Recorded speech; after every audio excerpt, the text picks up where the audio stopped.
வருமானால் அது பெரிய ஒரு வேதனையை இந்த உலகத்துக்கு கொண்டு வரும். அல்லையா சொல்லுவோம்.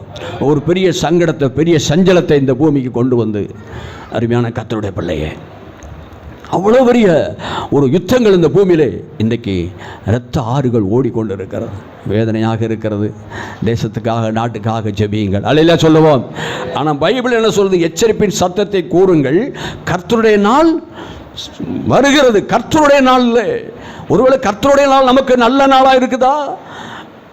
அந்த நாளில் இயேசுவை சந்திக்கிறதுக்கு நீங்கள் ஆயத்தமாக இருக்கிறீங்களா? ஏசப்பா, எனக்கும் அந்த பரலோகத்தில் ஒரு இடத்தை ஆயத்தப்படுத்திக் கொள்ளுங்க. யார் கேட்டான்? கள்ளன் கேட்டான். எப்படி கேட்டான்? அல்லையா சொல்லுவான்.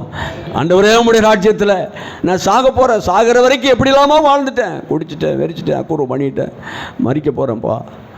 அந்த நேரத்தில் கூட கடவுளுடைய அன்பு, ஆமென், அந்த நேரத்தை கூட ஆண்டவருடைய அன்பை பாருங்க. அவரை நோக்கி யார் கூப்பிடுறாங்களோ, அவர்கிட்ட யார் ஜெபிக்கிறாங்களோ, அது எந்த நிலையில் இருந்தாலும்,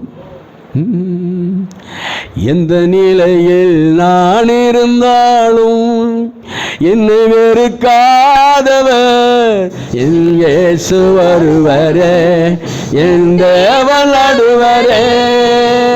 எந்த நிலையில் நான் இருந்தாலும் என்னை வெறுக்காதவர் என் இயேசு வருவரே, என் தேவன் நடுவரே.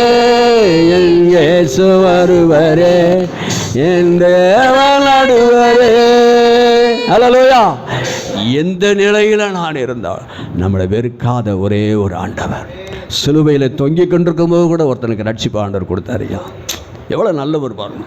அவன் மறிக்க போகும் கூட, அவன் ஏசப்பா என் பாவத்தை மன்னி என்னை ரட்சித்து உடைய ராஜ்யத்தில் ஒரு இடம் தாரும், அவ்வளோதான். அந்த நேரத்தில் கூட ஆண்டவர் ரட்சிப்பு கொடுத்து பரலோகத்தில் சேர்த்துக்கிட்டாரு. ஆமென் சொல்லுவா. அல்லேலூயா. கர்த்தருக்கு ஸ்தோத்திரம். அப்போ எவ்வளோ நல்லவர். கர்த்தருடைய நாள் அவனுக்கு நல்ல நாளாக இருந்தது. ஒரு கர்த்தருடைய நாள் வருகிறதே, அந்த நாளில் என்ன நடக்கும்? அந்த நாளில் ஸ்தோத்திரம். 2ஆம் அதிகாரம் 2ஆம் வசனத்தில், அது இருளும் அந்தகாரமான நாள், அது மப்பும், அது இருள். கர்த்தருடைய நாள் எப்படிப்பட்ட நாள்னா, அது இருளான நாள், அது அந்தகாரமான நாள். அப்படின்னா என்ன? இந்த பூமி முழுவதும் ஒரு அழிவை நோக்கி ஓடிக்கொண்டிருக்கிறது. இந்த பூமி முழுவதும் ஒரு அழிவு வருகிறது. யோனா அப்படி தான் பிரசங்கம் பண்ணுறாரு. எப்படி பிரசங்கம் பண்ணுறாரு? இனி 40 நாளில் இந்த பட்டணம் அழிந்து போகும். அல்லையா சொல்லுவா. ஒரே ஒரு பிரசங்கம் தான் பண்ணுறார். 40 நாளில் பட்டணம் அழிந்து போகும். நம்முடைய வேதம் இப்போ நமக்கு என்ன சொல்லி கொடுக்கு? இந்த வானம் பூமி அக்கினிக்கிரையாக வைக்கப்பட்டிருக்கிறது. பெரிய அழிவு இந்த உலகத்துக்கு வரப்போகிறது. இந்த உலகம் முழுவதும் கண்ணீரிலே, துயரத்திலே, இந்த உலகம் முழுவதும் கர்த்தருடைய நாளில் சம்பவிக்க போகிறது. கர்த்தருடைய நாள் அது இருளும் அந்தகாரமான நாள். இருள் நாள்னா என்னது? அந்தகாரம்னா என்னது? அது வேதனையான நாள். நமக்கா? இல்லை தெய்வ பிள்ளைகளை. கரங்களை தட்டி ஆண்டவருக்கு நன்றி சொல்லுவோம். கர்த்தரை தேடுற பிள்ளைகளுக்கு இல்லையா? ரட்சிக்கப்பட்ட பிள்ளைகளுக்கு அது இருளான நாள் இல்லை. இயேசு கிறிஸ்துவை ஏற்றுக்கொண்டு ஞானஸ்நானம் பெற்று ரட்சிக்கப்பட்டு கர்த்தருடைய சபையிலே சேர்ந்து நடத்துகிற பிள்ளைகள், பின்மாற்றம் அடையாமல் அவரை பின்பற்ற பிள்ளைகளுக்கு அது நல்ல நாள். நமக்கு இருளான நாள் அல்ல, அது மந்தரமான நாள் இல்லை. இந்த உலகத்துக்கு, இந்த உலகத்தில் இயேசுவை ஏற்றுக்கொள்ளாதவர்களுக்கு, இயேசுவை புறக்கணிக்கிறவர்களுக்கு, இந்த பைபிளை சர்ச்சை புறக்கணிக்கிறவர்களுக்கு அது நல்ல நாள் அல்ல, அது வேதனையான நாள். அதில் அந்த லிஸ்ட்டில் நம்ம சேர்ந்துடக்கூடாது. அதுதான் இந்த போதனை. ஆமென் சொல்லுவோம். அல்லேலூயா. அந்த லிஸ்ட்டில் நம்ம போயிடக்கூடாது. அந்த நாள் வந்து கெட்ட நாள், நல்ல நாள் கிடையாது. நமக்கு நல்ல நாள் ஐயா. விசுவாசிகளுக்கு, பரிசுத்தவான்களுக்கு, ஆண்டவரை ஏற்றுக்கொள்ளுங்களுக்கு நல்ல நாள். அந்த நாள் நல்ல நாள், பாக்கிய நாள். அந்த நாள் நல்ல நாள், பாக்கிய நாள்.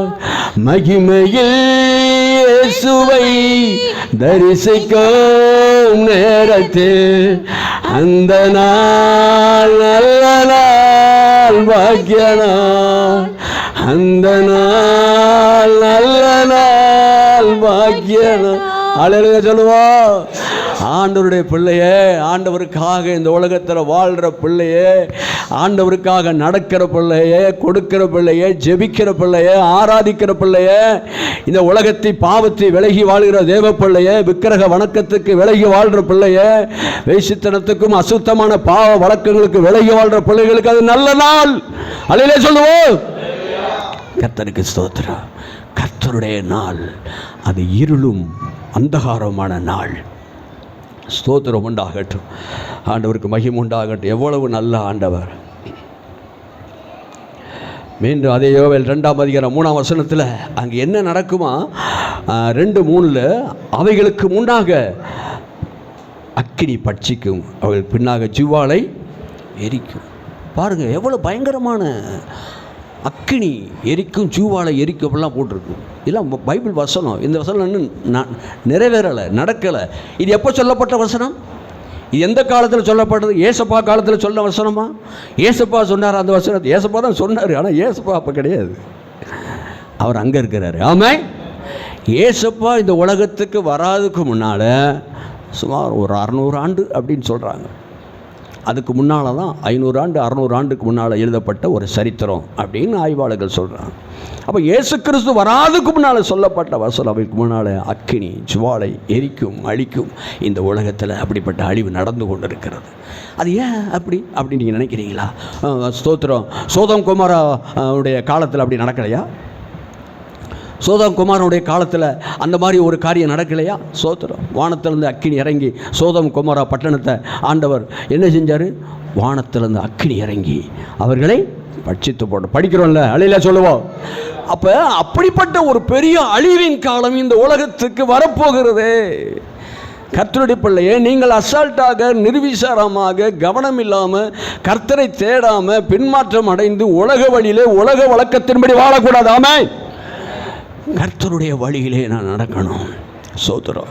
கர்த்தர் மேலே ஒரு பயபக்தி எனக்கு இருக்கணும். இந்த வேதத்து வசனத்தை நான் கேட்கணும். இந்த வசனத்தை நான் படித்து தேவ சத்தியத்தை அறிஞ்சு நான் அநேகரை நான் ஆண்டுடைய பிள்ளைகளாக மாற்றணும். கர்த்தருக்கு சோதரம். அந்த அழிவிலிருந்து நம்மளை பாதுகாக்க இயேசு நம்ம மேலே அன்பு வைத்து தான் ஏதோ ஒரு ஆவியானவர் ஏதோ ஒரு மூலையில் உங்களுக்குள்ளே இருந்து அவர் பேசியிருக்கிறார். அதனால தான் அந்த ஆலயத்துக்கு வந்து கொண்டிருக்கிறீங்க. ஆமென் சொல்லுவோம். ஹல்லேலூயா. அதனால தான் நம்ம ஆண்டுடைய பாதத்தில் தேடி வந்திருக்கிறோம். கர்த்தருடைய பிள்ளை. அதனால தான் கர்த்தருடைய சமூகத்தை நோக்கி வந்திருக்கிறோம். ஏதோ ஒரு கிருபை, ஏதோ ஒரு தயவு, அன்பு நம்மளை நெருக்கி ஏவுது. சர்ச்சைக்கு போ, ஜெபத்துக்கு போ, வேதத்தை படி, கர்த்தரை நாடு. ஆமென். சரி, இப்போ அடுத்து நம்ம தொடர்ந்து படிக்க போகிறோம். இதே யோவேல் 2ஆம் அதிகாரம் 10ஆம் வசனம். இப்போ அழிவை குறித்து படிச்சுட்டு இருக்கிறோம். அவைகளுக்கு முன்பாக பூமி அதிரும், வானங்கள் அசையும்,